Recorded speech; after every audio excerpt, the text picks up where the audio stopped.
I am the light bringer. Now listen, fellow warriors, I ask you, should my campaign come to an end? There's way more to avenge. Whoa! 50 million souls live in this realm without much hope. Not to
Hello, everyone. Welcome in. I'm Ozzy, joined by EOD here today to provide you some BOL plat content between TFF and Monkeys, of course, two well-renowned orgs here in the Platinum ELO. But we're getting underway in the draft, and so far we got 380 carry bands on the board. Yeah, I guess they really trying to target each other here. Also, thanks for having me tonight. I'm excited to be here. So we were talking in the pregame cast about both of these teams coming off of losses. They were undefeated before last season, so each team looking to bounce back on this holiday week. So it should be good. Finally getting a top laner ban with the Renekton, and I guess we're gonna wait now for TFF to pick out their last band. And what are we looking for today? What do you think is going to be the B1? I like predictions. I mean, tried and true, is the Jinx, Like, I hate it. I hate when B1 Jinx comes through, but it is just...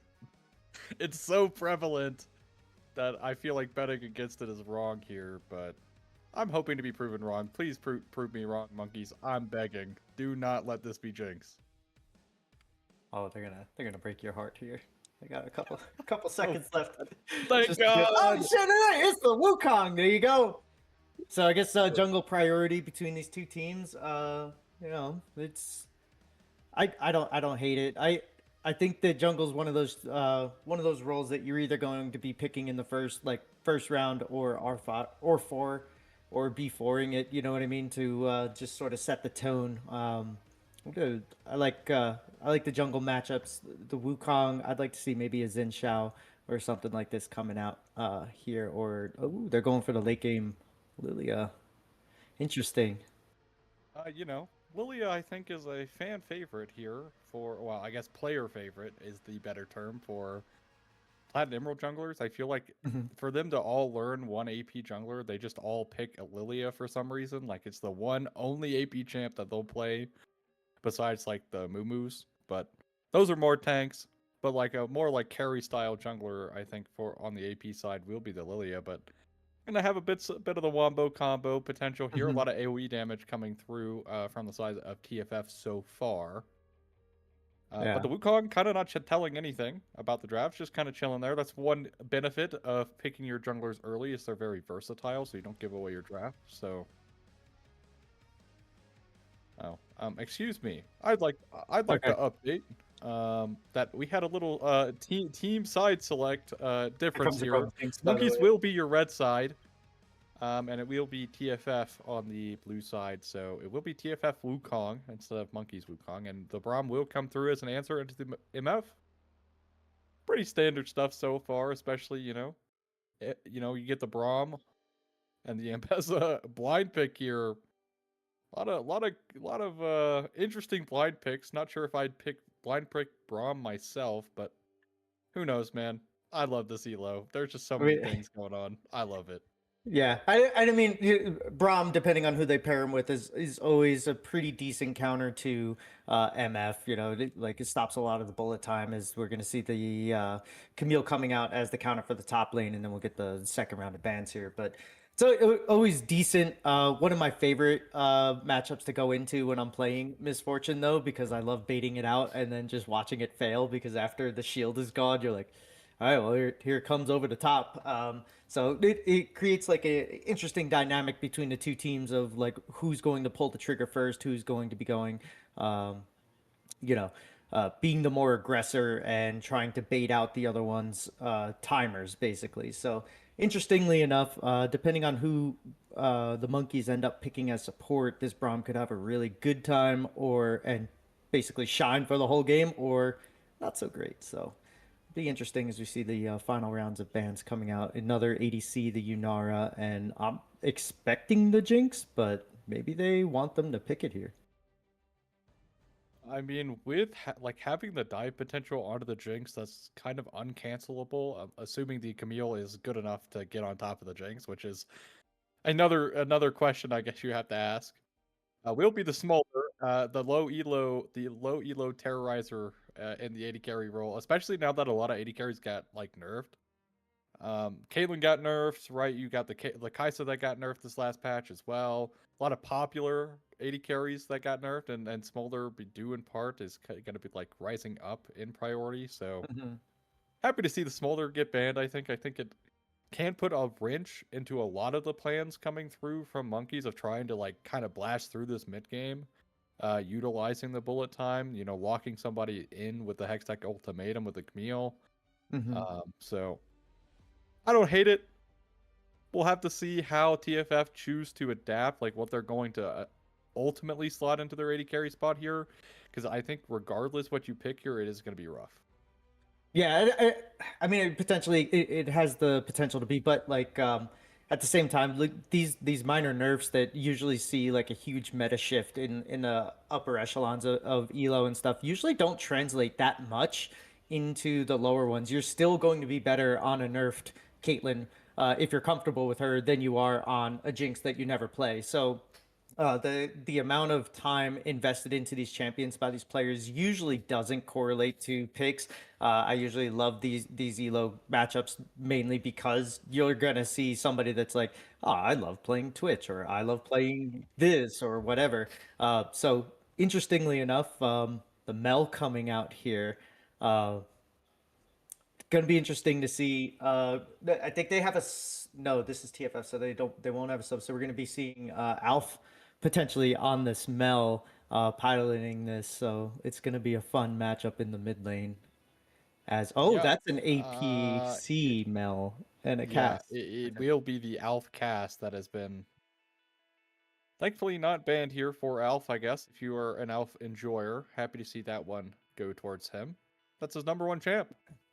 Has been, will be forever. So I'm jealous can't. because I can't pilot that champ for save my life. Yeah, definitely the champ that he has the most time on, as you were just talking about the importance of the comfortability, playing a really big factor in this elo, and it is true. Comfortability is a very big part, but it will be the Yone answer into the cast, which is an insane answer, by the way. Just an ego check here, but guess they're. I mean, they do have so much AD damage. I am actually a little shocked that Mhm. even though playing Lilia, you know, with another like mage or something isn't the best, it's still like I think they had enough room for there to be a bit more magic damage, a little bit more consistent or longer range magic damage than the Lilia come Mhm. out. But there's not anything on TFS sides that's going to be too tanky for them to get through. So I guess it doesn't matter at the end of the day.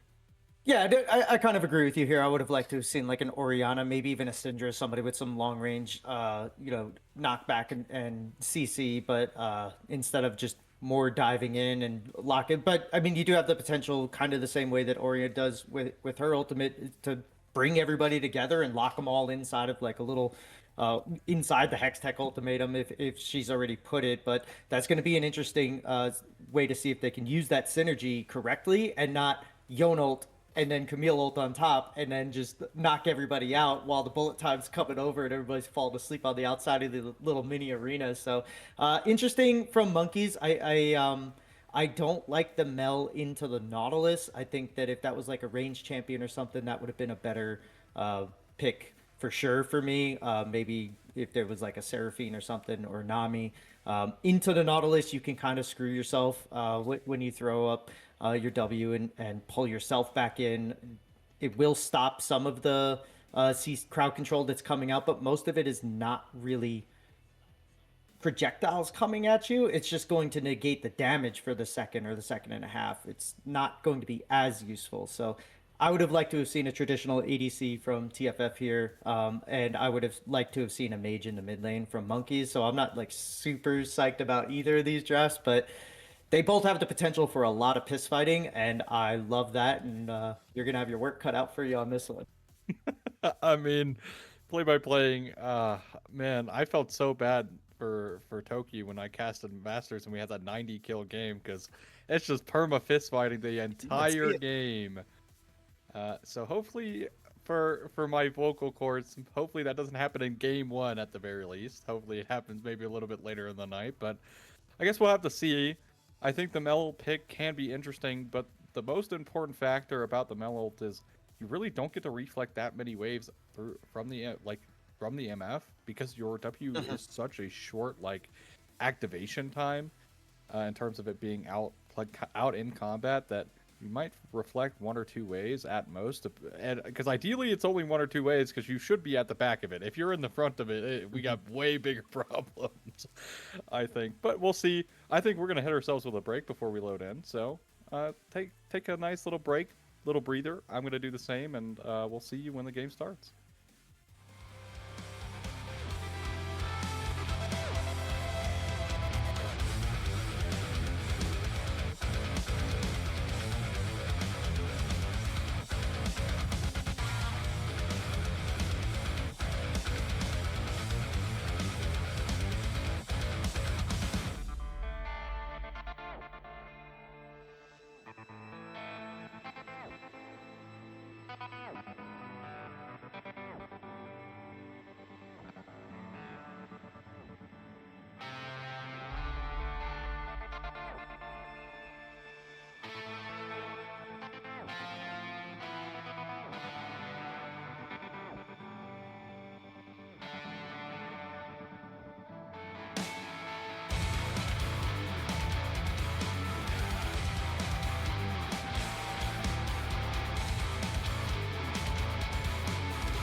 Fighting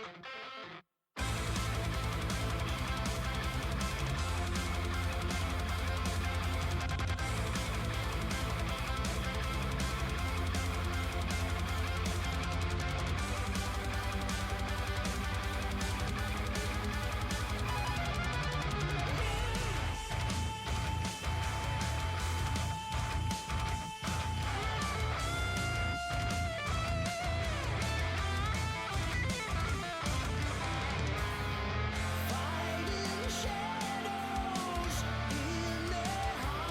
in their haunting eyes. Hello, everyone. Welcome back. We got TFF versus the Monkeys here. I'm also joined by EOD Fal here, of course.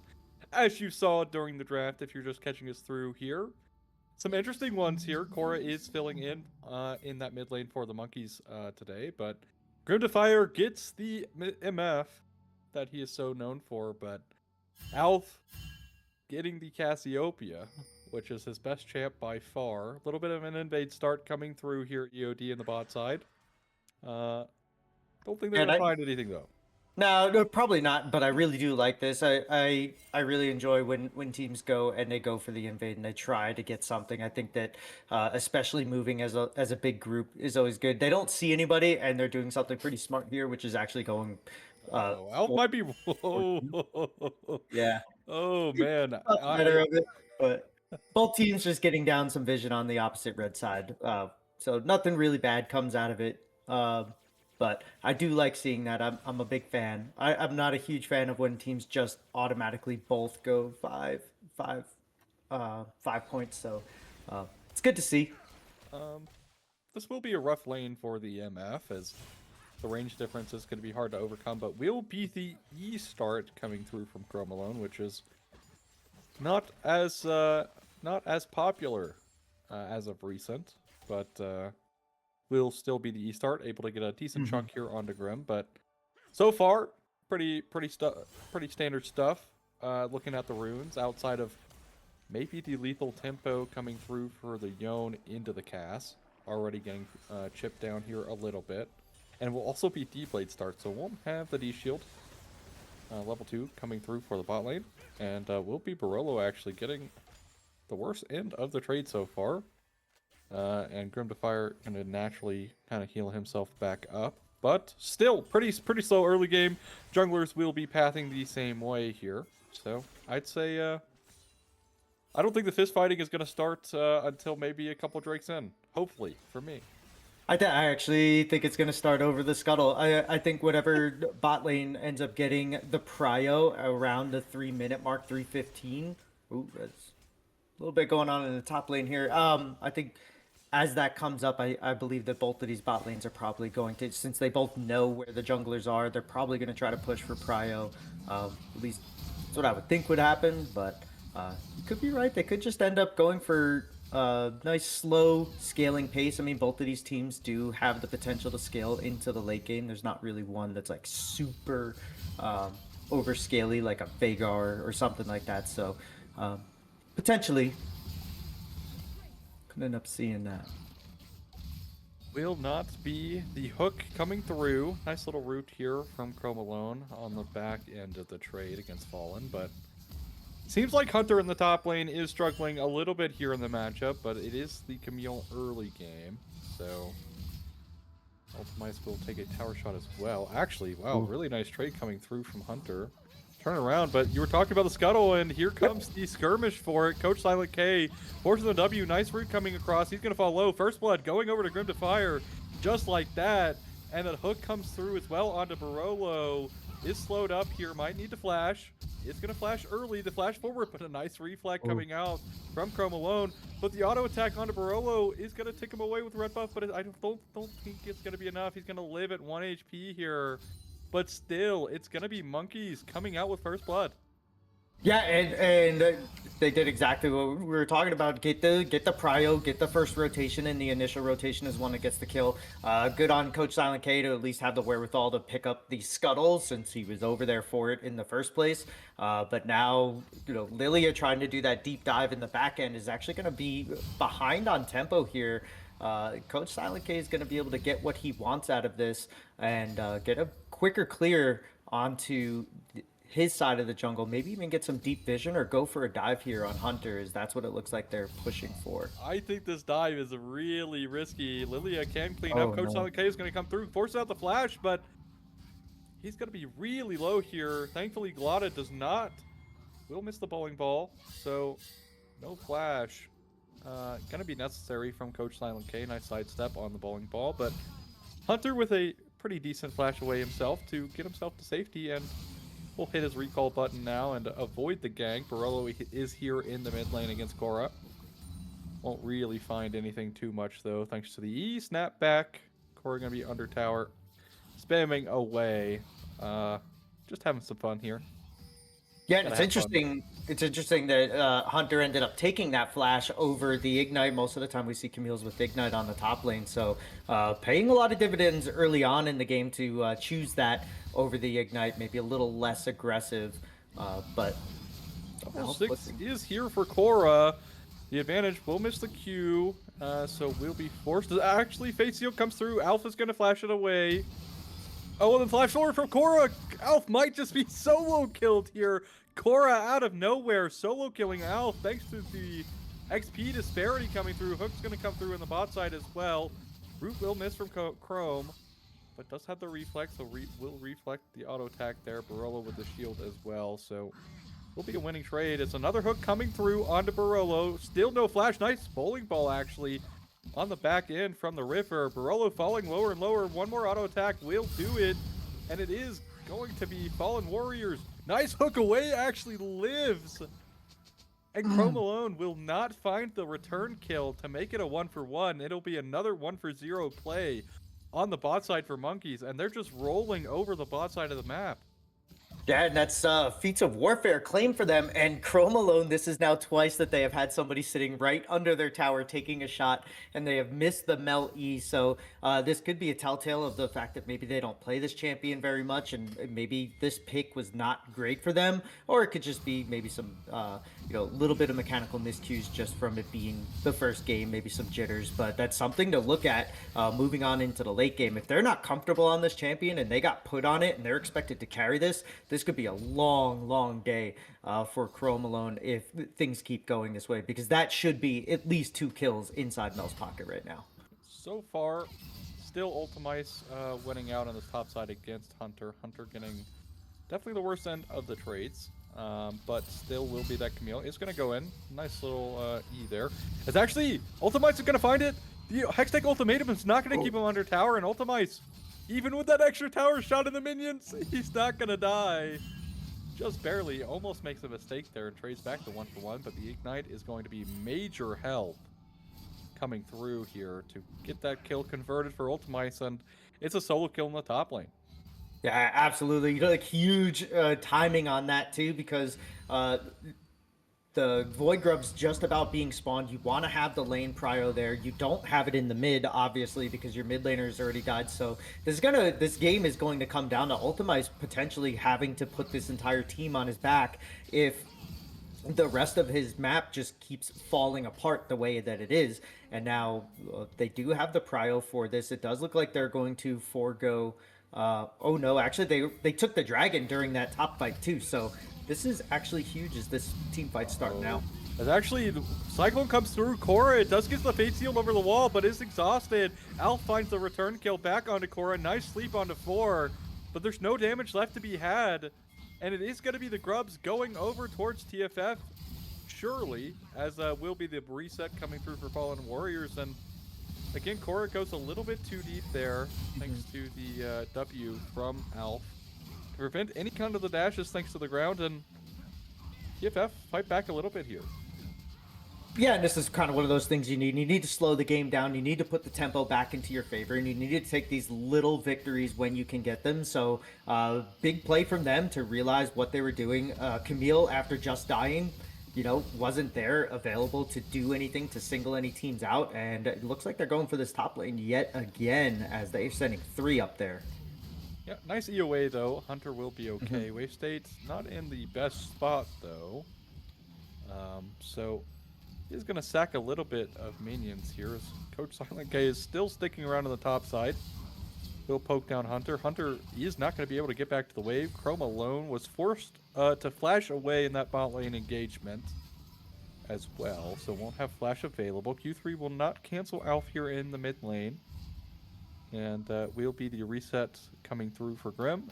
Reset coming through for Alf as well, and the Wukong Braum duo. So a lot of items picked up here now, and a bit of a more even game state means the second Drake could get quite bloody. Yeah, that's probably more than likely going to be it, unless somebody ends up getting like a ill-timed death on their side here. Hunter Sim, even though he's been losing, is actually doing pretty well in the trades, as I said. Extra ultimatum comes through. Public execution is going to land. Ultimites with a slow. Where's the hook shot? Can Hunter find the kill? Is not going to be able to do so. And Ultimice is going to be able to walk himself to safety, but still, just a lot of back and forth going on, I think, in this game. And we are looking at Drake, minute 40 away, I think, and I should hopefully mean nothing too crazy going on. Hook will land onto Barolo somehow. Really was worried it was going to go on a Chrome alone, but really nice play. Ultimice with the teleport back top lane is going to trade into Hunter.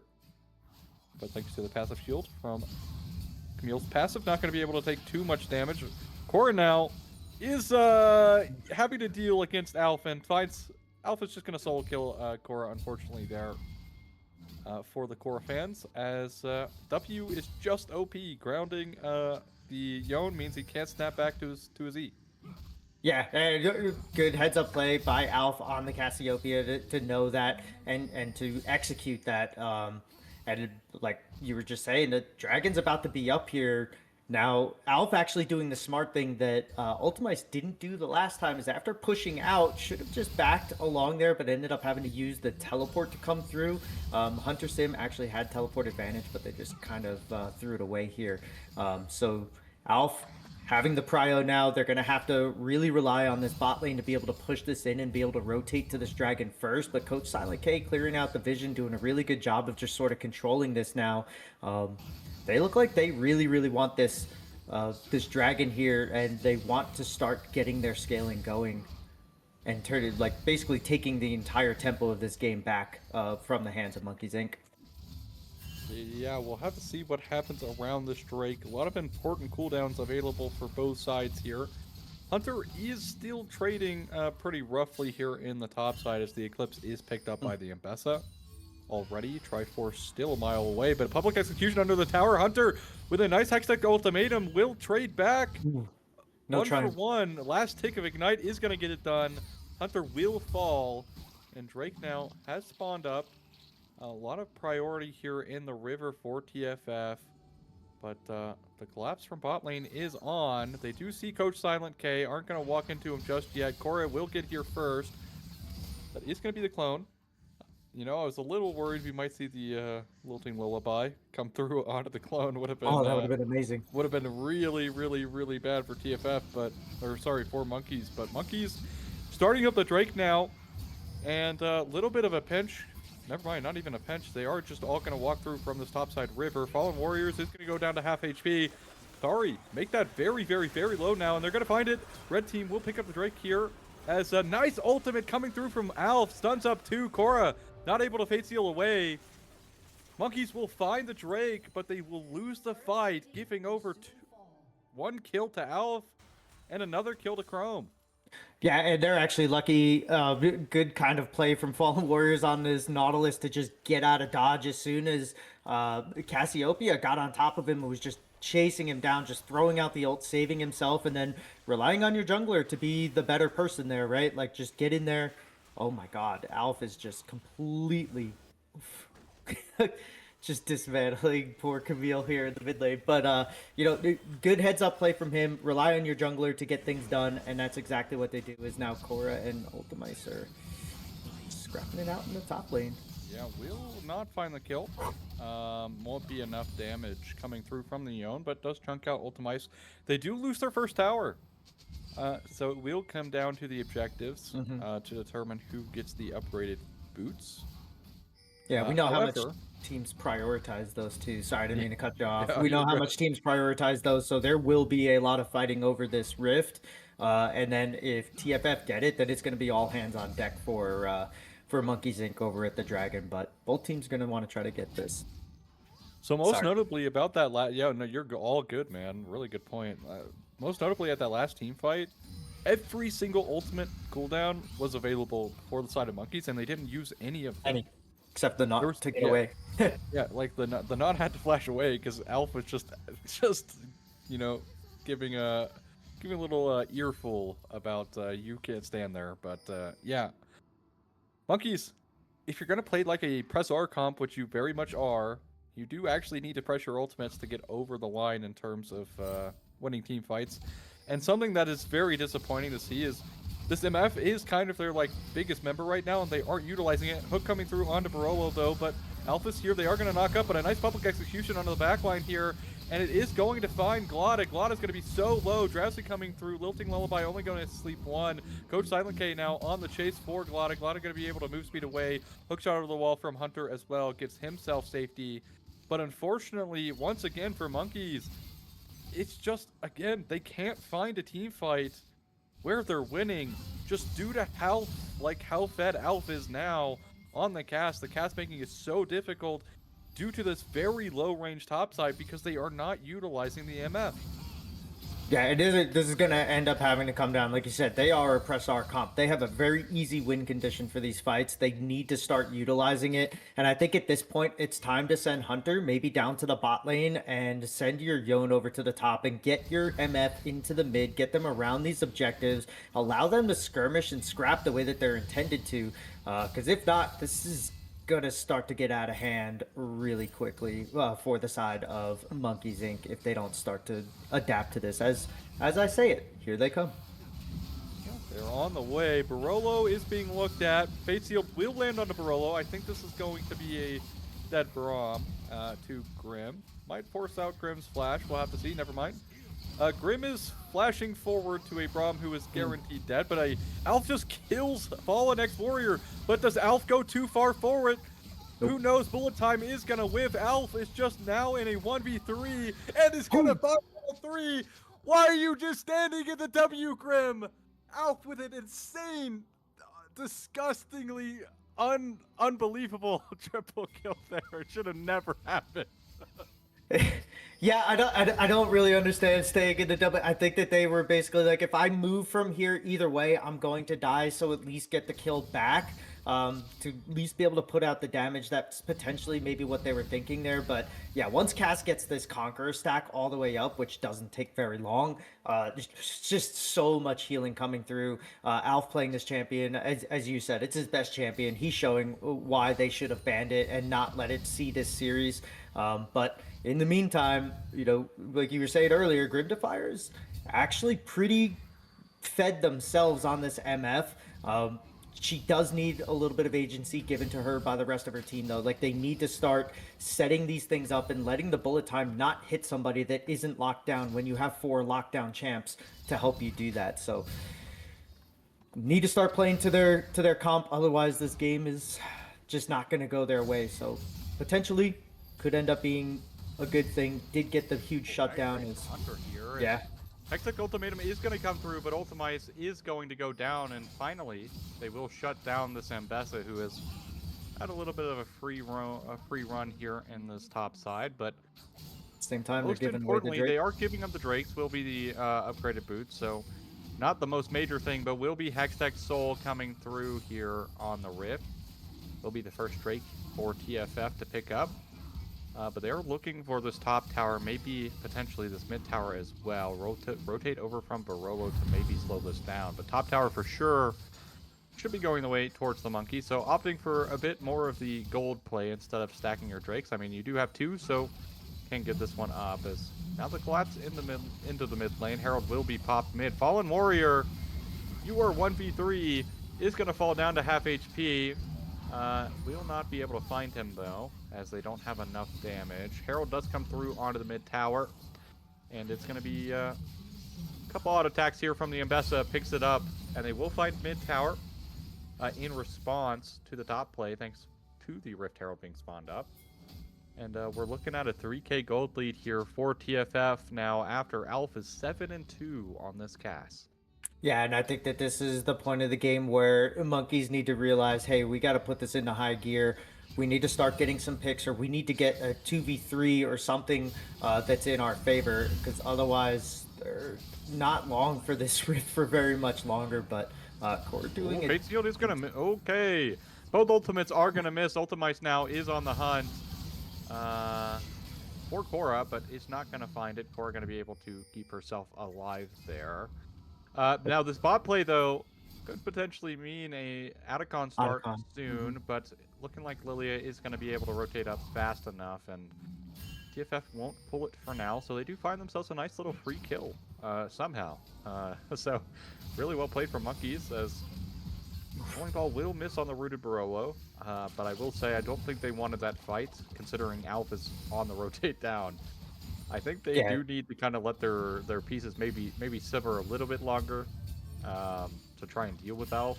But at the same time, the longer you're waiting, the more this cast is scaling as well.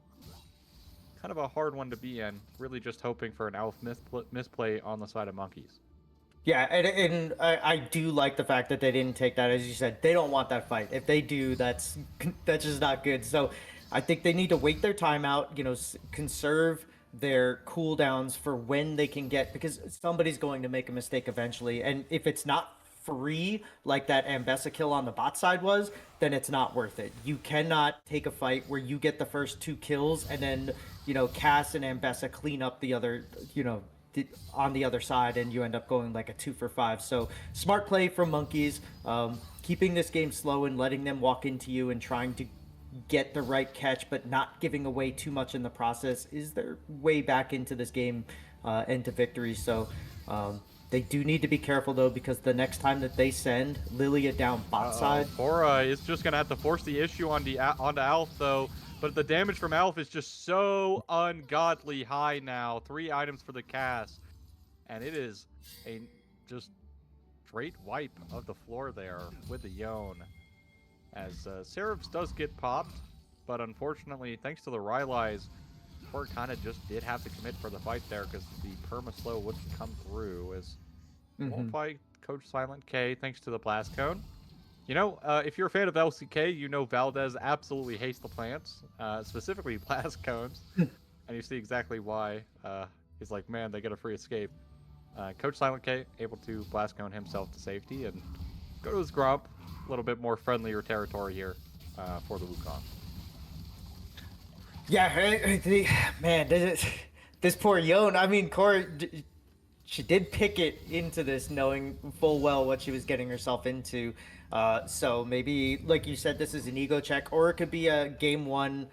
I don't want him having Yone next game either. We don't want to have to ban it, and I think I can play it well enough kind of deal. But yeah, Alf on this Cassiopeia, it's just... You can't have one person. They've gotten to the point now where it is going to take at least 2 people, and it's going to take a misstep from Alf to not turn that into a 1v2. So they do need to be really careful with this. The Cass is starting to scale really heavily, and Cass is wrapping around here. They do see her, and the ult is going to miss. Crucially, pull the trigger on that. Seconds when that was pressed before the Drake spawning. So they will not have that ultimate up here for the fight, and that may make or break. This could break open the game here for Monkeys. They might even actually give over this Drake and go for the Atacon should they choose, but not having Cass ult is going to burn quite a lot, and they are pinging towards the Atacon, and they actually find Alf Fate Shield coming through from Cora, but Cora's in a 1v5 and just dies. The shield from Braum is enough to keep Alf alive with the flash, but it is going to be Ultimice dying in the backline for the sins of Alf and Coach Silent K as well. As Monkeys, they might have found the break open play. Hectic ultimatum coming through. Alf is TPing back with full HP. Golden Eclipse comes through from Chrome Alone to kill Grim. And now it is the mages left standing for Monkeys to try and turn this Fallen Warrior. Goes up to ward. It's going to be the Fallen Warrior right here. Alf now should just be able to clean this up. They aren't going to find Alf. Alf with some decent kiting here. Nice little ting lullaby to come through, but again, not enough damage. As a bowling ball will be reflected by Chrome Alone, and the range checking coming through from Mel will stave off any additional play from the Monkeys. Yeah, and it's unfortunate if you're Fallen Warriors there. You're just like, why? Why is she there? That makes no sense. But it did play out really well. Alf, good job getting in there, and surprised I didn't see the teleport coming through because you do see it even if it's off screen. So just a little bit of bad map awareness from the Monkeys there that does end up basically stopping them from being able to get that dragon, because I can only imagine if Fallen Warriors had made the initiation with a hook there, that may have gone a different way. Hunter now doesn't have teleport, did utilize it, but is gonna be under half HP here and is actually just stunned up. So Hunter just goes down, and it's gonna be the Drake going over towards TFF as just a mistake coming through from the top laners from Monkeys, unfortunately, is gonna net TFF the Drake. And honestly, it did come off of a fight that really looked that winnable. Cora overplaying maybe a little bit there by herself due to, you know, kind of filling in here today for Wheeze, but still, TFF comfortably sitting in the lead still, about 3k, 2.5k, give or take. So walking up towards this Atacon now. Still, they do know Hunter doesn't have teleport. They did see Hunter teleport in, so can't kind of force the issue around these objectives, especially if you see a bad back timer. But seeing like Coach Silent K wants to hit the reset himself.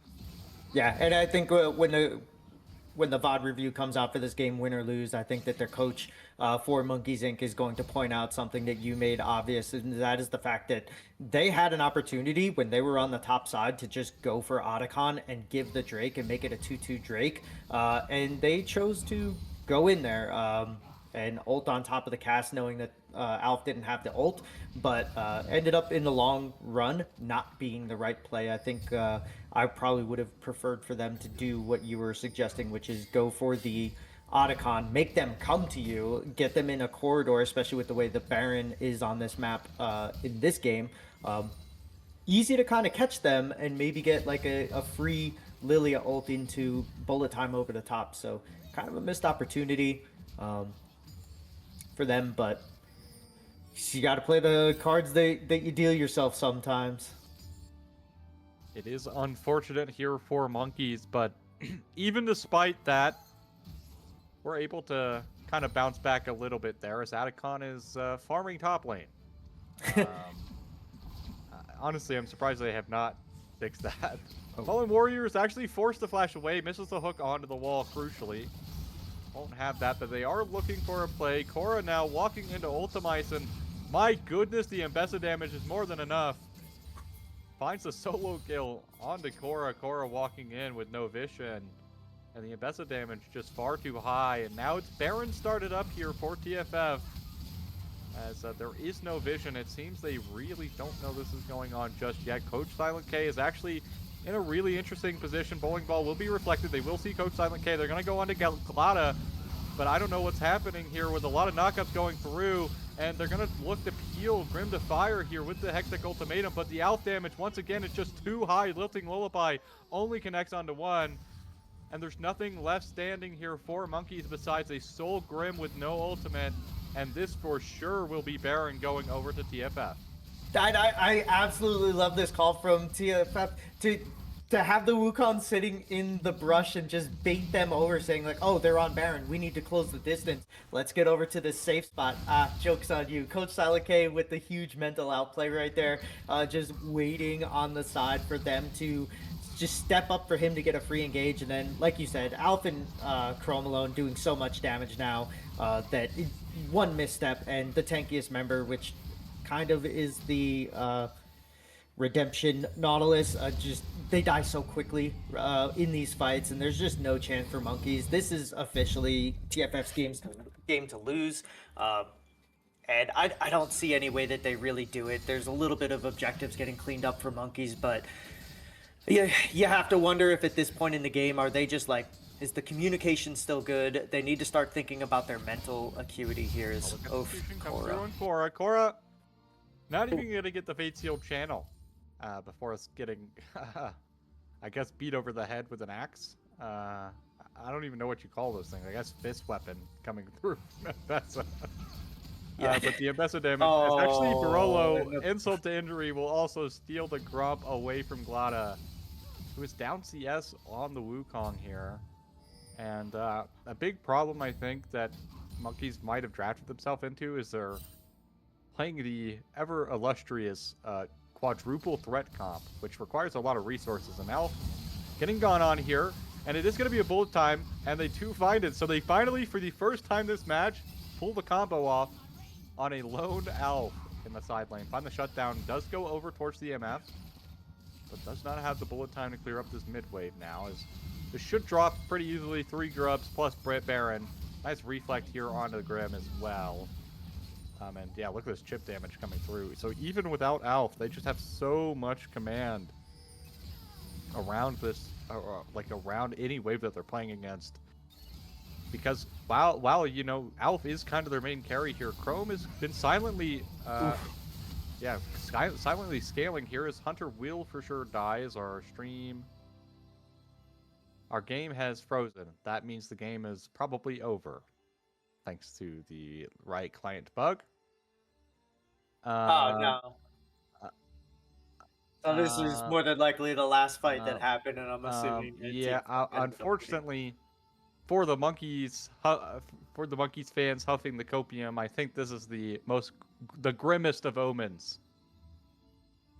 As you know, for whatever reason, we are now in the year 2025. This client has been in the game since 2016.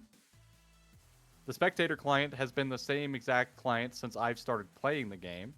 And the game still has these problems. We are about to go to 2026, and if it is not fixed by then, might be an angry letter written to Riot by me.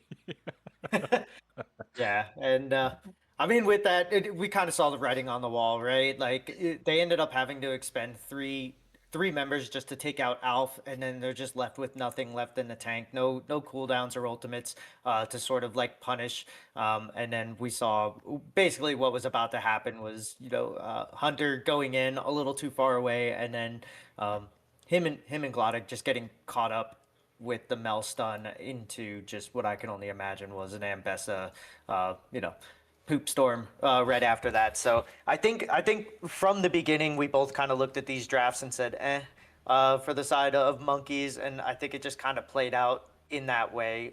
Yon into the cast didn't work out well. Ambessa outplaying Camille pretty hard, didn't really work out. So unfortunate for them.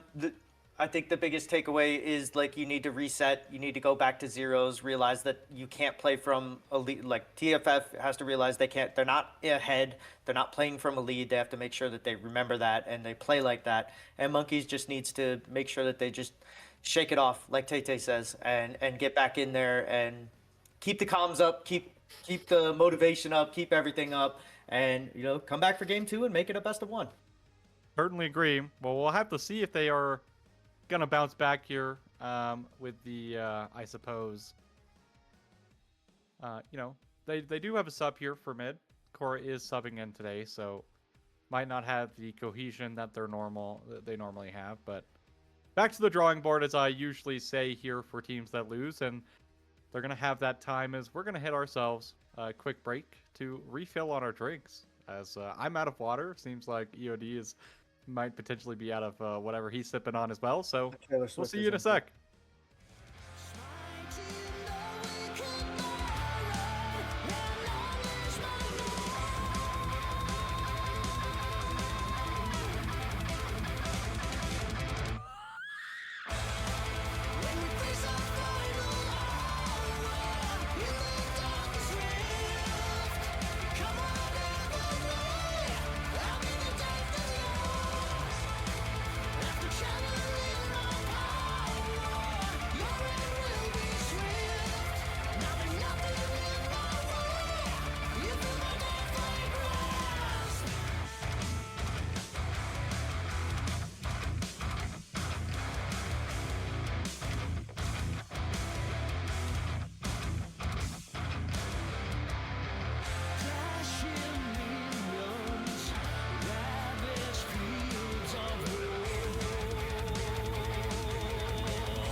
Hello, everyone. I'm back, and of course, EOD himself is back here. We got some refilled drinks. Hopefully you as well at home have yourself some snacks and some drinks for hopefully a bit more of a banger here if you're a Monkeys fan, because last game was all decided by one person and one person alone, and it was Alf on the on the Cassiopeia just running through all of Monkeys in the mid game there, breaking open the game, and that's all she wrote basically from that point on. Yeah, giving somebody like that a comfort champ that they're that good on, and then picking a champion that is terrible into that champion, illegal, and they're in 0-1 jail right now. So hopefully, they do something better for Cora this time. I don't know if that was her call or what, but yeah, when you give a one trick, their one trick, and then it happens like that, yeah, that's you wrote it. You wrote the book yourself in draft, as we're gonna see at least in Azir over for Cora this time, as the sides have swapped. By the way. Something I know about Cora is that she is an Azir player herself, so we'll have to see how this one performs. As will be Victor coming in for Alf, unless this is going to be a Chrome Alone Victor, which would be a little bit shocking, I would admit, like a little bit shocking about the Victor bot lane, but we had the melt, as I will be instantly proven, I guess, right/happy, I guess, to not see the Victor come through for Chrome will be Yunara. Yunara's still a consistently pretty strong AD carry now, and pretty safe. One of the more common picks into J4s, so does kind of add that as well. As curious what the jungle picks will be, in fact, because Wukong is off the table. They did pick the Lilia as well, so won't have the Lilia this game either.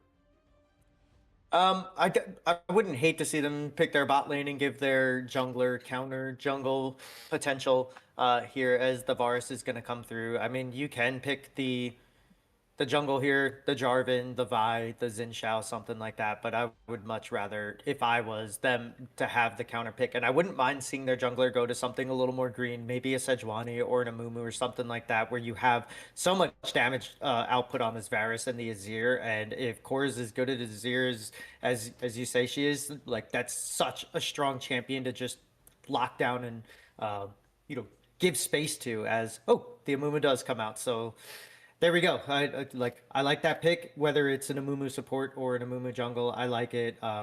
Strong flex, and I'd much prefer to see it in jungle here, but I guess we'll see. Yeah, we'll see. Amumu is kind of this like Thanos champ, I think, like Emerald below. Like Amumu just runs lobbies so often, I think, that I'm happy to see him picked up here. I'm actually a little shocked as to why they didn't pick Amumu with the MF last game. Yeah. Still kind of provides similar like AoE threat as the Lilia does, just infinitely easier to play, and also a tank with engage that's much easier to pull off, but will be the Sejuani lock-in here for TFF. It is the side select change as well, meant to mention that earlier, so TFF will be on the red side, Monkeys opting for the blue side after their loss. We'll be Milio banned away here, don't want Milio cleansing off the Amumu ult. Or the Varus, or the Varus, anything. yeah, a lot of good, really good call out there. Just a lot of good value for the Milio. But the one thing I think is kind of funny about Milio is the more you have for Milio to cleanse, the harder it is for Milio to play, because you only get one cleanse. So assuming you can layer it well enough, the Milio ult doesn't get that much value. You have a lot of pressure onto it. Similar to kind of like Poppy Steadfast Presence, the more you have, the more pressure is on the Poppy to utilize it very well and kind of pick and choose. Or you could just bait out the ability because you have so much, and then you just wait, then re-engage after the fact. So I think Milio is an interesting case. Got a little bit of a Milio tangent there as we're wrapping up the bands here. Will be the Ornn. I think Ornn is in an interesting spot right now, just due to how consistently good he is in just about any matchup. I say good, but like he can essentially go neutral in majority of matchups, which makes him so consistent. But will be the Urgot blind pick top lane, which I'm a little apprehensive about. I'm not gonna lie. Yeah, but they picked the number one, not really counter, but neutralizer to that. You know, as you said, the Orin is very good at doing that. I think that the just the gold in stats that he ends up giving to the rest of his team, if the game goes till he hits level 18, like it's almost. What is it? I think it's like almost 1800. So, like, good pickup from or a good ban from them. The Urgot, if you're comfortable on Urgot and you're anywhere as good on Urgot like you were the Ambessa, like hell yeah, throw it out there. Like you got to pick a strong uh, champion here. And on the side of monkeys, they opt for the Gnar, which is a decent into there. I think the Gnar has a little bit less of a grace period if he messes up or mistimes his dash, so or his hop. So it's going to be a little bit of a harder matchup for him, I believe. I think Urgot, with the self shield and just how innately tanky he is going to have an easier way in that lane.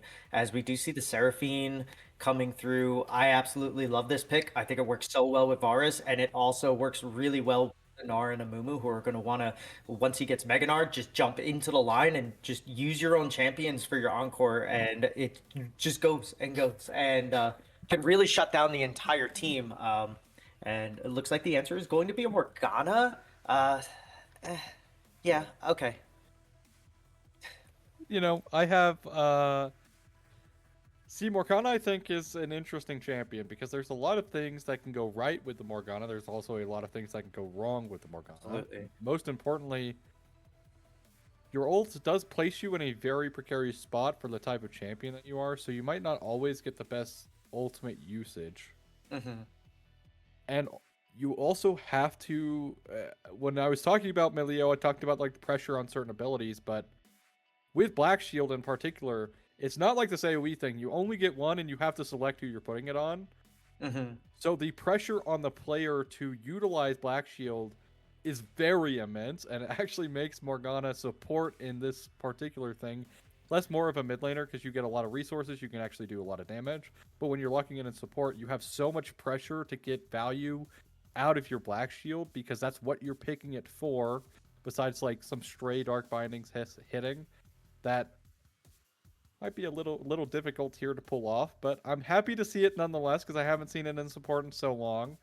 I like some change ups and drafts, so I won't complain. I won't complain, but I will say that I'm a little about it.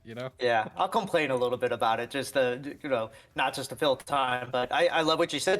They're gonna have to pick who they want to put it on, right? So if you throw it on your Urgot or your Sejuani to sort of save them, then if the Encore ends up hitting your Victor or your Yunara, like they're just dead. If you put it on them, then your front line dies, and you don't do as much damage. It is kind of a pain in the lane, but I would have loved to have seen, especially against a poke heavy lane like a Seraphine Varus, maybe a Nami, or I don't know if they play Sonar or anything like that, but maybe some sort of healing and sustain to give your Yunara so that they don't have to back all the time, or they're not just playing low, because that's a ton of poke coming out from Varus. And if you misstep on this champion and he gets one or two shots off on you and throws out an E or a Q, like this is so much of your health bar, and it's going to make laning so hard to deal with. And Seraphine's a lot easier to pull off poke and damage, unless you're playing against people that just love going into the bindings. It's going to be so hard for Morgana to match that. And the Black Shield doesn't give you anything except for a magic shield. So you're not going to get any regen. You're not going to really get anything outside of maybe crowd control in a 2v2 to really counter with the Morgana pick. So I would have loved to have seen a Nami here, something like that. But, maybe it's a comfort thing that they really like the Morgana. If you wanted to go with damage, I would have rather have seen a Lux or some other, long range poke that you have instead of the Morgana. But I guess we'll see how it ends up shaking out over the course of the match. We're going to hit ourselves with a nice quick break after that pretty brief analysis of our opinions on the Morgana. Stay tuned with us and we'll get to see just how well this Morgana is going to play into this next match.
Hello, everyone. Welcome back. Little bit of a earlier start is actually surfing. Yeah, don't worry. The league client continues to deliver. As Ultimice will push Hunter off of the wave. Nice sidestep coming in from Hunter, but still a lot of damage coming through. Is going to force Hunter off of the wave, actually, and is half health now. In the spot side, though, is going to be a better trade coming in. Will be Poke Ferris coming out. Will not be the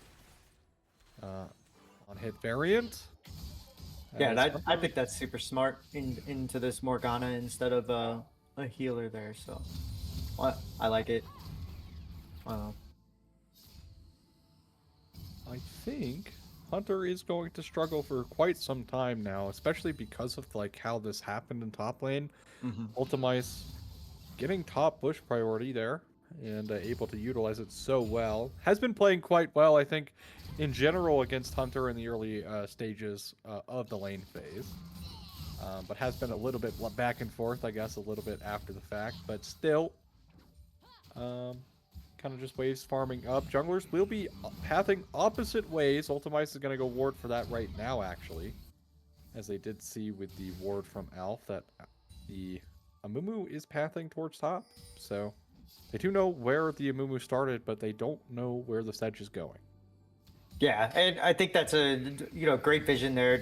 That's one of the benefits of being able to push your lane in like that and taking a champion like Urgot who can just get in there, do all that damage, have to push him onto the turret, like not freeze the wave, but try to get it to the point where it's going to crash in, giving you that opportunity before the 3-minute mark to get that vision. Good heads up play by Ultimice on this Urgot. And the one thing that Nar does have going for him is he does have the D shield, and he did take fleet footwork. We see that a lot with the Nars, usually more in the lower elo brackets. When I'm casting the higher ones, they're usually either press the attack or the grasp, but like the fleet footwork does work really well in his favor, building up the Gnar bar a little bit quicker, and being able to sustain after taking really bad trades like he did there. So should be okay here as Hunter's now, gotten this up here, and a little bait from him. Ultimice is here. Now dash away is available. Will step behind the minion wave now, coming in. But it is going to land the first bandage toss. Nice. Buffer coming through from Ultimice's dash there. And will not be able to do anything. Will also lead to the chickens getting invaded here as well. So the Sejuani is going to be able to pick up quite a bit of camp lead here. As Krugs was being eyed, but will be cancelled. And will be headed towards bot lane for a gank. Chromalone is quite low, does not have barrier. Is double heal, but here comes the gank through. They are going to look for Fallen Warrior right now. Flash away. They are going to flash forward. One more auto attack. Will not find it. And so it is going to be this bot lane from Monkeys able to survive the gank. Even though Fallen Warriors forced to flash and utilize the heal, they will survive it. Yeah, really good heads up play from Coach Silent K there. Once they see the Amumu on the top side, to just be like, hey, I know jungle timers. I'm going to go over there. Does get the Raptors out of that play. So, and then gets a couple summoners from the bot lane there too. So, really good job by him to just have the wherewithal to say, okay, I'm not going to just take everything. I'm going to go and help out my bot lane. Ultimice does need to be careful of Hunter here. Is going to step into the bush, force the flash away, but one more auto attack. Sorry, 2 more auto attacks, as I don't know Gnar damage well enough, it seems. But it is still going to be first blood over to Monkeys once again. And it is going to be the Urgot actually being behind in this matchup, which, as an Urgot, not something you'd really like to see, because you are kind of the more coin flippy stack check champion, and getting behind into the Gnar is only going to make the Gnar more annoying. Yeah, and it ends up getting a cold because I think they realized that they kind of screwed up there. And also another thing, Hunter, good job not clearing that wave and kind of forcing Ultimice having to teleport onto the wave. Nice buffer from Ultimice to cancel out the ult from Gnar. Actually, incredibly impressive buffer timing there. That's 2 times. Very difficult to do now, yeah. Bandage toss is a little bit easier because you can see it, but the Gnar ult's much harder to react to. But really well played by Ultimice. Does still get a a tad bit chunked out, not like super huge or anything, so should be okay. Also with the Gull and the Doran's Blade, should be able to heal up quite a bit of HP as well as naturally farming the way. But still, seems like we are more on a vertical map scenario as Sejuani once again here in the bot side. Come alone, stepping forward, does get poked out a little bit. Fallen Warriors now going to be walking away from the trade. Sejuani setting up a lane gank here, walking through the alcove. Will be spotted here. I don't think they know, and the Glacial Prison's going to come through from Grim to Fire. Flash Barrier utilized. Black Shield going to be utilized as well, but Grim forced to flash away. Does still live, though, and I'm surprised we don't see Cleanse coming through for, for this Poke Varus. With the amount of CC, I think, on the side of TFF, I'm very shocked it's not Cleanse. But Korra looking for a shuffle in onto Alf. They do force out Victor's Flash, crucially, before this next dragon. So it is going to be a no-flash Victor here for the next 5 minutes. Drake up to 3 minutes. Grubs on the spawn timer here in 10 seconds. Sorry, 15. Yeah, and I love that play from Korra there because like you said, you do get that. The only problem is that now with Grubs, Morgana rotating prior to the Seraphine, it doesn't even look like Seraphine's going to come up here. So Fallen Warriors staying on to the bot side, they are going to have a lot of prio on these Grubs, but Barolo nice walk through from Glada to avoid the Dark Binding. Glada is okay though, able to walk away. Will be Seraphine walking up now as well. Korra is getting poked out a tad bit here in the mid lane. Mana situation is a little bit worse here for the Azir than Alf, but does take both ticks of the E there. But it will be the Grubs going towards TFF as Glada will go back to farming on the bot side jungle, but it looks like they might try to contest this. Feels a little bit too late. As Hunter now is going to trade in the top side, and also Grubs, they're looking. Glada does have the ultimate.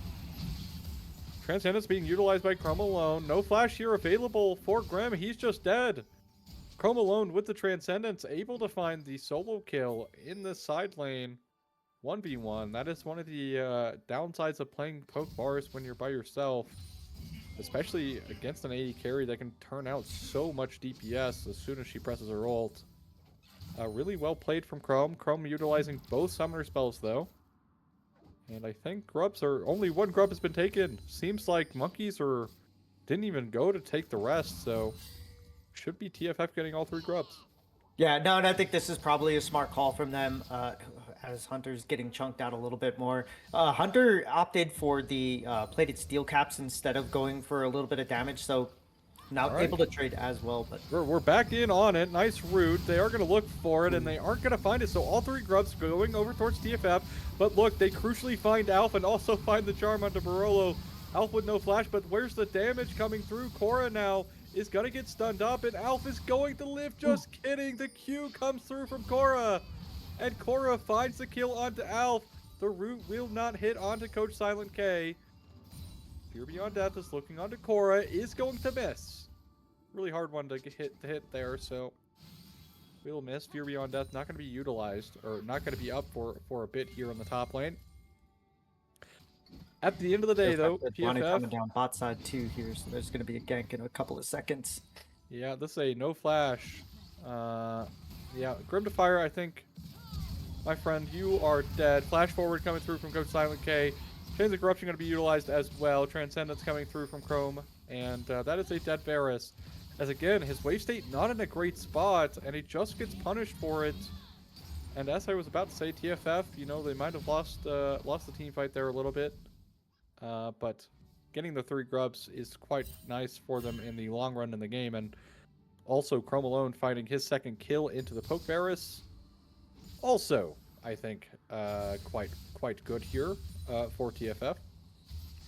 Yeah, they're just kind of getting what they want out of these things. Yes, they lost the team fight, sort of. You know, it was a 1-for-nothing there, but getting another kill and getting this Varus behind, like poke Varus already sometimes doesn't feel that great into certain team comps, and then put that on top of the fact that Yunara is going to, you know, scale really well into the late game and be able to dish out a ton of damage with able to like just catch up, jump down, reposition, and Varus is just going to kind of be sitting there. So really good play by Coach Silent K early on here. Oh, E-Flash coming through from Ultimize, but the ultimate is not available. Fear Beyond Death is gonna tick down, tick down, tick down.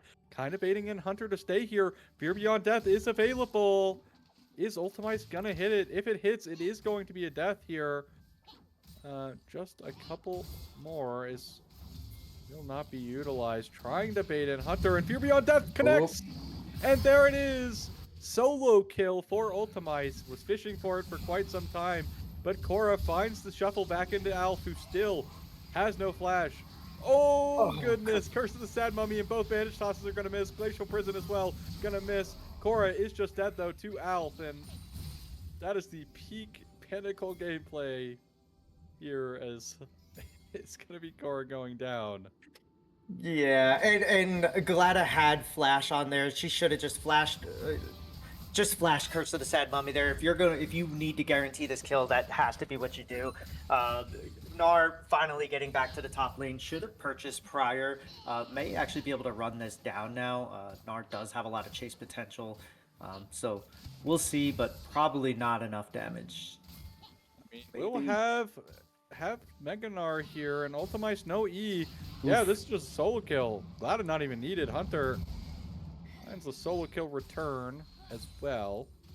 But still, not getting the kill there onto Alf really hurts Korra, especially because Korra actually went down to Alf at the end of the play there. So, unfortunately for Monkeys, gold lead here slightly growing towards TFF. Will be about 1,500 gold. So, nothing too major, and there is a lot of scalability coming through in the mid lane for both teams. So it's still anyone's game, kind of even there in the mid lane besides the CF differential. But Drake spawning in 2 minutes and 50 seconds, not 2.5 minutes. So that's kind of off the table for a little bit. Herald also not going to be spawning in anytime soon, so the game should hopefully slow down. As I say that, Korra gets ganked, but is able to glide away utilizing the E.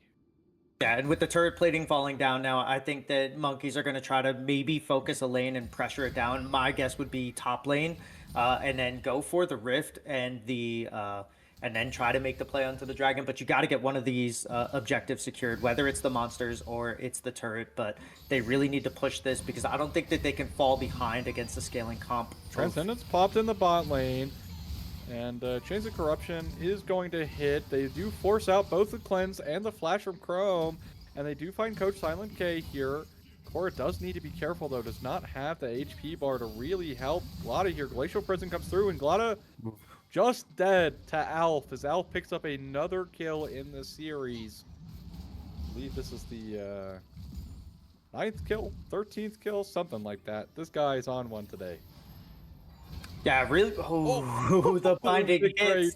He's stunned up in the Nexus, I guess. That's yeah, that feels really bad if you're Barolo, because you're like, man, I got that guy. But still, they get their wave state where they want it. I would assume that they're probably going to press 1 or 2 more waves into here and then try to back to get the thing. But oh, never mind. They're backing now, resetting, trying to get over to this Rift with the Morgana, and then have Yunara cash in, man. 2-0, 126. Varus is doing a decent job staying up on the CS, even though his wave state's been in a pretty bad spot and has left him extremely gankable this entire game.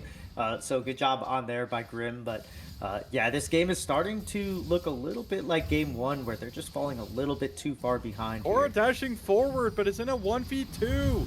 Black Shield comes through, forced to flash away. Arcane Storm utilized as well from Alf, but Alf with the laser might do enough damage, and does not. with the Blackfire turret. First turret is going to go the way of TFF as well. And there's a 2v1 in the top And a side. 2v1 Hunter now is going to get... We'll have Mega. So nice stun to buffer and the ult away. I actually would have liked to see maybe an ult towards the tower or into the wall. Might have been able to kill Coach, who had flashed forward for that play. But Crumb alone up a level here, and the Transcendence popped. Empowered Tuppy, but the Chains of Corruption might turn the kill back. It's going to be a 1-for-1. Shutdown going the way towards Grim to Fire. As now there's a team fight. Nice Curse of the Sad Mummy, and they get baited into the Amumu. And now it's Ultimate with no fear beyond death. Is going to miss the dash as well. Might be able to pick up the kill onto Hunter, but Hunter, oh, the shielding from Seraphine is enough. And it is a fist fight coming into the top side of the rift here, where finally, I think Monkeys kind of claim their first like dominant showing in either of these two matches. Yeah, that's just TFF just being a little bit overzealous, thinking that they're further ahead than they really are. Once Urgot misses his ult, you got to call that play off, because that's a lot of kill potential with the fear and everything else that follows up from it. So I would have liked to have seen them maybe call that off and say, okay, we missed this. But instead they don't have wards to see Glada coming in from the flank and getting the Curse of the Sad Mummy off onto the Morgana and the Sejuani, and that just kind of turned it around there for him. And yeah, now you have a 3-1-2 Gnar with the Triforce completed, another turret with the solo gold going over to him. So this is going to be a really strong Gnar to deal with, and unfortunately now Urgot is going to feel so far behind as the Drake is getting set up for both of these teams. Gnar does have teleport, so does Ultimize. Drake here will put the lead in Drake's towards whichever team does get to claim it. It will be the Hextech Soul again. Now, for the side of Monkeys, they have a lot of great Hextech Soul users. Looking over at TFF side, you do have the Victor, who would benefit the most from it. Morgana will benefit from it as well, but still, the Poke Varus and the range from Azir, right? Being able to slow people down will be very annoying if the Monkeys can claim it. But we are a while away. Will be teleport coming through from Ultimize. Will Hunter join? Mega Bar is very, very, very close to ticking off. Teleport coming through. Is the teleport going to be too late, though, is the question. Drake at half HP as they are looking. Grim to Fire on the backside. Here comes the Encore. The blue team will find the Drake. It's stolen away. Hunter going mega. Could be massive. It is. And Alf going to fall lower and lower, looking for Fallen Warriors. Is not going to find the kill, but it's the Yunara actually coming in from TFF. Crumb alone is completely untouched in the fight and unleashed for a pentakill. Oh man, and I don't know who made that call, but Grim to Fire being on the opposite side of there, just not being able to stack any of his blight and just throwing Qs that are not basically empowered over the side of the wall. Just really bad positioning from the side of Monkeys. They had the engage. They do get the dragon, so that is a small consolation for that. But Chrome alone getting this pentakill on Yunar, she's going to completely come online and be a major pain to deal with for the remainder of this game now, because that's 8-1 with a 600 bounty. Like, absolutely huge follow-up fight from TFF there. They unfortunately did not get the dragon, but the follow-up from that was just absolutely insane, and Grim to Fire being on the wrong side of that wall just does not do them any favors for the side of Monkeys Inc. So unfortunately the jungle does his job, support do their job, and the rest of the team just kind of falling a little short of what they wanted to accomplish after that. Ultimize will find a transforming Gnar back to many. Hunter is able to get the ultimate off, and now it's going to be on the run. Fear Beyond Death is going to land. Slow is ridiculous from this. Might be able to will not find the execute, but will find the remaining damage. Hunter, full spray to the crab in the side lane. But interestingly enough here, Glada now getting collapsed on as the Yunara was able to find that pentakill on one item and some IE components. Yeah. So now that the Yunara IE has the IE and also has the Zeal working towards PD or that Runans, this Yunara is going to be such a threat. And again, you alluded to it earlier, right? Like, this is kind of looking like how the first game went. Like, Monkeys got off to a pretty decent start, and then it just all started falling apart off of the back of, you know, some phenomenal solo play coming through from TFF in the last game. Last game was Alf. But this game, it's Chrome alone picking up a pentakill despite the teamfight looking quite brutal. But Atacon now being looked at. They have all the prio in the world for this whenever they want to pull it. They are setting up a bait for it just like last time, though, around the Baron. Glada looking for Ultimice. Vanishtos is going to miss. Barolo, though, is going to find the binding. Glada with a nice flash forward. Transcendence pod for Chrome alone a little bit early. Glada, though, will remain safe. Fear Beyond Death as well going to miss. The laser, not enough, will miss as well. So it is going to be Glada shoved off here. But most importantly, 2 ults utilized here for TFF, but Korra will be the third. Korra is going to be able to dash away to safety, but this Atacon, I think, should just be gone as they are pinging on the way. Korra is getting chased off the tower, but Atacon is slain. And there will be no response for the Monkeys. Somehow, despite a lot of ults being utilized for the side of TFF, they're able to get the Atacon completely uncontested. Kind of, again, alluding to like last game, right? Where you have all of your ultimates available on the side of Monkeys, and they just are not utilizing them to their fullest extent. Coach Silent K, though, might be caught out here. Does have Flash, though, and it is a Sejuani, so is able to buck herself to safety. Okay, I'm a little confused there. I did not see any vision over on that red buff for Glada to steal that. Am I the only one missing that? Like, how did they end up seeing that red buff there? Kind of weird, but yeah, yeah, and that's the difference between these comps, right? Like over at the Dragon Pit, the Monkeys end up using all of their ultimates and resources on the 2 tankier people of the side of TFF.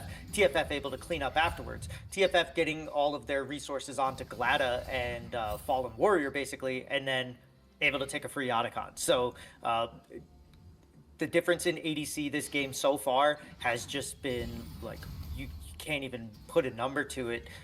How much better Chrome Alone's Yunara has been than the Varus, as another fight's about to break out. Ultimice does teleport in a little bit oddly, but they might find Barolo. Barolo kind of gets rebounded.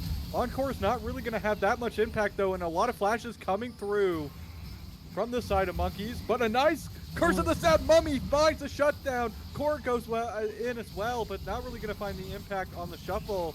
In fact, they have no more TPS left standing. They sent it all into the Chrome Alone Yunara, and it is going to be an ace here as Hunter, last person standing, in a triple kill coming in for Alf. Oh man, and right as I say that, I thought the Grim Defier was going to be like, okay, yeah, sure. They Chrome Alone's carrying this, and you get just a really, really good engage from them, but then they just get the turnaround on the opposite side, and now you have Alf on the Victor, still somebody you have to worry about, as they show. Like here, like you take out one carry, the other carry is taking over all of the heavy load during these team fights. So Monkeys Inc., they're getting these good engages that they want, that they're going for. There was a bad teleport from Ultimice that got him caught out, but it ends up turning around in their favor just because they have 2 insane carries that are so far ahead that when you take out one, the other one is just there. So very unfortunate for the side of Monkeys that they are getting these plays that they want. They're calling these shots, and it's just not going their way. And there's nothing that defeats your morale more than that, right? When you send so much after somebody and they get away. When you call a team fight after team fight and it doesn't go your way. So the mental state of Monkeys right now has to be in shambles, and TFF just have to keep playing their game and keep their carries, at least one of them, safe throughout this entire time, and they're going to be able to just kind of do the same thing that they did last game. Even though their draft isn't as strong, they're just completely outplaying Monkeys on this one. Yeah, most importantly is that Korra, right, like, went in with the Shurima shuffle as Hunter. I'll hold that thought. Hunter is now going to get picked off here. Glacial Prison going to come through as well.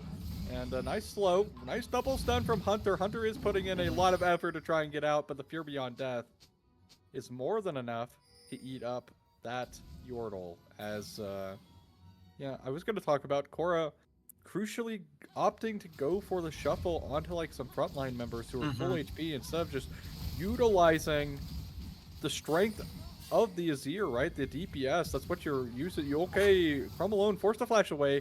Was taking Baron there. We'll have teleport coming through from Alf now. Does need to seem to be a little bit of a slowdown needing to happen here for TFF before they do anything a little bit silly. So the retreat call will be happening. Chrome alone gonna hit the recall, and it should be probably a walk to Baron as soon as he's gone, as they are setting up around it. They did utilize the teleport from Alf as well, so a little bit of pressure to try and do something here for TFF is they're going to Hexgate away, and they're also going to just back, so nothing really coming through. Glada kind of just looking. They will get a ward here on the Baron, so that's nice for Monkeys, but still, we got to look at this carry core for TFF. Combined, they have 13 kills, 4 deaths, and 5 assists. Yeah. So They're absolutely running this game right now. And another thing to note, too, is there's not a lot of wasted resources for other side of TFF. If you look at the vision line, everything is in the blue side of Monkeys. Everything is giving them safety around this Baron. So they have primed themselves. Like, look at all these red wards that Glad is like walking around right now. Like, they just have everything that they want. And the only vision, offensive vision, that Monkeys has is the one inside of the Baron pit. And so, like, if you're looking at that, like, you are so far on the back foot, regardless of gold or anything else. You could just tell by the posturing of these teams who is in command of this game right now, and it is 100% TFF, and like the ward line itself just speaks for all of it. So they're gonna have to clean this up, but the more time that we take between now and the Baron does give Monkeys a little bit of time to get these ward lines up, to get some more offensive vision and the ability to maybe pick somebody off here. We talked about the carry core for TFF, and both Apex items basically completed here for both of their carries, IE and Rabadon's respectively. Glada might be picked out here. Has the flash, but yeah, that's just death. Curse of the Sad Mummy will at least force Alf to go down to half HP, but it's actually Korra.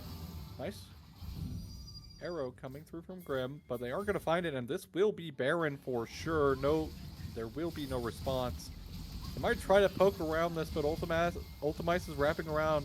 Teleports are coming through. They're going to try and fight this as a last-ditch effort. Ultimise now TPing in. Alpha's pretty low here. Is kind of sitting here up in the top side tri-bush. Hunter does have the Mega Bar coming through. Encore is going to land on a 2. But look at the Yunar. The Chrome alone, though, does get caught crucially. But it's going to be the Glacial Prison. Korra's going to find an Alf as well. Alf now going to go unstoppable here. Grim to Fire somehow getting caught by Ultimise. Ultimise Fear Beyond Death drags him back to his own demise, as now it's going to be Monkeys here. And a 3 for 1. Technically 4 for 1 because I got Glada earlier. But that play will be a 3 for 1. And Baron for TFF, as now they're knocking on the doors to the base. Really 15 seconds away here for carries, but it will be TFF playing it a little bit slow, a little bit safe. And we'll take their gold from the mid inhib. And Alpha's going to back. They're going to get some of this jungle gold and go towards their soul point. Yeah, and I don't hate the play. I think playing it safe and going for that and not potentially throwing inside the Nexus or inside the base of Monkeys is potentially the right call. I mean, they may have been able to get some Nexus turrets down, but you only have the one wave. You don't want to give too much over to the other side. And that fight, the reason that it went so badly is because prior to that, when Glada got caught, instead of just hitting the Mummy really quickly, it might get caught again here. Yep. Here comes Glacial Prison. And Glada, yeah, they just have so much damage, but they did utilize quite a few ults. Yeah. Arcane Storm will be dissipating as well. So 3 ultimates for Glada there. Is gonna be a little difficult here, but they don't really have the best wave clear here on the side of Monkeys to clear through these waves. Poke Varus is coming through, but something that has been bothering me about the Poke Varus is he's really just been positioning like he's a non-hit Varus, trying to get the auto attacks, and Kids of Corruption gonna miss on the top side of the screen against Alf. Alf able to sidestep that one. And yeah, we'll maybe just be the end here as the Baron minions breaching now onto the Nexus towers. But they are going to find a nice encore coming through with the ultimate from Hunter. But again, they just don't have the damage to get through the HP bars of TFF. And the first Nexus tower is going to fall. Health bar is looking a little low here for TFF. And they're going to take the Hex Gates out. Yeah, that's will two be one more bandage fight. tosses misses, the chains of corruption missing, and that's the second huge chain of corruption that they missed, because that was more than likely a dead Victor with the Gnar on the wing there during that fight. And prior to that Baron fight, as I was trying to say before Glada got caught out again, Varus missed his ult inside that little corridor, and it was kind of due to Glada not using the Curse of the Sad Mummy when he had a 0 on the wings on the other side of the wall. And then so it's just like mechanical mess ups, and just like they don't seem to be on the same page. Core's going in and getting really strong ults off and getting people from TFF out of position, but then there's just no follow up. Or there's an ult that's thrown like a Curse of the Sad Mummy where it gets 2 or 3 Glacial people. Prison will miss onto Fallen Warriors, but I don't know if it matters. Another bandage toss is gonna miss. Glada now in a really awkward spot. Is gonna get chased. They will see him actually on the Hex Gate, and they pass each other in the Hex Gate, and it will be Glada able to back away, as somehow they didn't see him. Actually, Hunter does get rooted up. Hunter walking forward in a 1v4 gets Fear Beyond Death, and is now ultimized on a killing spree. HP bars are pretty low here, specifically onto ultimized. Sterix is gonna pop, but look at the wraparound here from Alf. Can they find anything? I don't think they're going to be able to, but it's going to be a massive Curse of the Sad Mummy, but there's no damage follow-up as Alf going to get charmed to the back line, but it's now Cora in a 1v3, and it's not going to matter. Chrome alone isn't left alone with his teammates, and we'll find Cora on the back end there, and it is another 4 for 2 coming out for TFF, and they're looking to end the game because there's no one left alive but this poor, sad, little lonely mummy who's about to meet his makers. As finally, it is going to be TFF wrapping up this game, EOD. Yeah, and just outplays all over the place. Like I was saying earlier, Monkey's having the idea of what they want to do, but just it didn't seem like they ever had more than 2 people on the same page from their team. All these fights just kind of went with like a really good Curse of the Sad Mummy or a really good Shurima Shuffle into basically nothing on the back end there, you know? And so unfortunately the Poke Varus wasn't that pokey.